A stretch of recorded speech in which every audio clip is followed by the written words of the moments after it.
Jailer నుండి కొత్త ఫార్ములాకు తెరతీస్తున్నారు Rajinikanth. Hit అయినా ఫ్లాప్ అయినా దాన్ని మాత్రం అస్సలు వదలట్లేదు సూపర్ స్టార్. ఒక్కసారి కలిసొచ్చింది కదా అని అదే కంటిన్యూ చేస్తున్నారు. దర్శకులు కూడా రజనీ కోసం అలాంటి కథలే రాస్తున్నారు. ఏదెలా ఉన్నా ఆ సెంటిమెంట్ మాత్రం వదలద్దంటున్నారు సూపర్ స్టార్.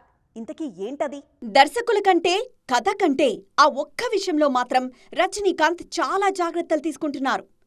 ఏమున్నా లేకపోయినా తన సినిమాల్లో ఆ ఒక్కటి మాత్రం ఉండాల్సిందే అని దర్శకులకు చెప్తున్నారు. జైలర్కు వర్కౌట్ అయిన ఆ ఫార్ములానే నెక్స్ట్ సినిమాల్లోనూ కంటిన్యూ చేస్తున్నారు సూపర్ స్టార్. అదేంటో కాదు, ఒకే సినిమాలో 3-4 స్టార్స్ ఉండడం. జైలర్ తర్వాత రజనీకాంత్లో జోష్ 10 పెరిగిపోయింది. తన మార్కెట్ తగ్గిందేమో, ఒకప్పట్లా తన సినిమాలు ఆడియన్స్ చూడట్లేదేమో అనే అనుమానాలు సూపర్ స్టార్లోనూ జైలర్కు ముందొచ్చుంటాయి. కానీ ఒక్క హిట్తో మ్యాటర్ సెటిల్ అయిపోయింది. మధ్యలో వేటయాన్, లాల్ సలాం ఫ్లాప్ అయినా రజనీ జోరు మాత్రం మామూలుగా లేదిప్పుడు. ఉత్సాహంగా ఉల్లాసంగా చదువు సాగాలి, గొప్ప గొప్ప ఉద్యోగాలు సాధించాలి. Vignan deemed to be university. ప్రస్తుతం లోకేష్ కనకరాజ్తో కూలీ, నెల్సన్తో జైలర్ 2 సినిమాలు చేస్తున్నారు రజనీ. ఈ 2 సినిమాల కాస్టింగ్ బలంగా ఉంది.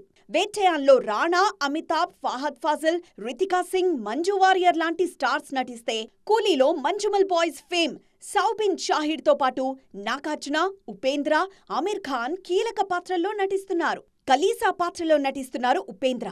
అలాగే నాగార్జున సైమన్గా నటిస్తున్నారు. Aamir Khan character surprise.